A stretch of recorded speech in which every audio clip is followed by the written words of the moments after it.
ஒரு வார் உக்கிரத்துல நடக்கும் பொழுது ஒரு நாளைக்கு ஒரு நாட்டுக்கு 20,000 to 40,000 கோடி ரூபாய் தேவைப்படும். ஒரு நாள் சண்டை நடத்துறதுக்கு. ஒரு நாள் ஒரு S-400 மிசைல் மேல அனுப்புனீங்கன்னா 8.5 கோடி ரூபாய்.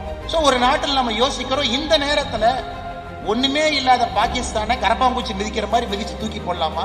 இல்ல அந்த 20,000 கோடி ரூபாய், அந்த 20,000 கோடி ரூபாய் என்பது அந்த நாட்டினுடைய வளர்ச்சிக்கு போடணுமா? இளைஞர்களுக்கு ரோடு, ஏர்போர்ட், போர்ட்ஸ். வேலை இல்லாதவன் சண்டை போடுவான், ஆனா வேலை இருக்கிறவன் வந்த சண்டையை வேண்டான்னு சொல்லிட்டு போற ஒரு உலகம். நாம பாகிஸ்தான் அனுப்பக்கூடிய எல்லா மிசைல், ட்ரோன் ஒண்ணு கூட இந்தியாவுக்குள்ள விழுகல. யோசிச்சு பாருங்க, நாட் ஈவன் ஒன். எதுக்காக இந்த பாயிண்ட் நான் சொல்றேன்னாங்க, வளர்ச்சி பாதையில் இருக்கும் இந்திய நாடு. போன ஆண்டு ஆர்மிக்கு நாம் ஒதுக்கிய தொகை 6,21,000 கோடி, 6,21,000 crore. ஒரு ஆண்டுல ஆர்மிக்கு அவ்வளவு பணம் நம்ம கொடுத்தோம். 51 லட்சம் கோடி ரூபாய் பட்ஜெட் போடுறோம். அதனால எனக்கு நான் எந்த கருத்தையும் ஒரு கருத்து நான் எடுக்கலீங்க. 50% இல்ல சார், வரலாற்று சிறப்பு மிக்க பாகிஸ்தான் ஆக்கிபைடு காஷ்மீரை துவம்சம் பண்ணிருக்கணும்ல. இன்னும் சில பேர் வேண்டாம். இரண்டு மனமும் சரிதான், இரண்டு பேருடைய ஆர்குமெண்ட்டும் சரி.